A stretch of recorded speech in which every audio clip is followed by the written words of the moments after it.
Hey everybody, this is Matt Goldsman from GamersCast, and I'm really happy to say that I'm doing video game reviews again. So, this time we are reviewing Sonic the Hedgehog 4 Episode 2, now available for Xbox 360, PS3, and PC.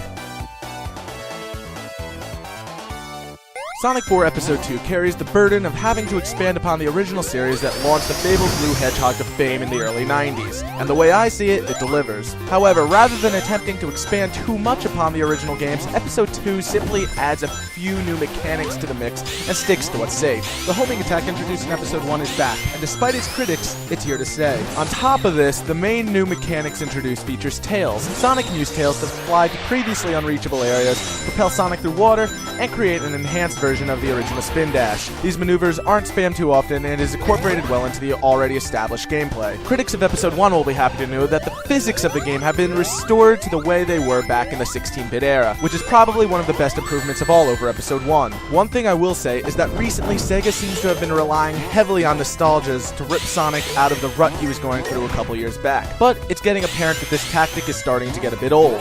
This game draws heavily from Sonic City and Sonic 2, as you could probably tell from the inclusion of Tails and Metal Sonic in this game. Just like Sonic 2, you'll watch Tails die every few seconds and magically be restored back to life, which I have to admit is pretty hilarious.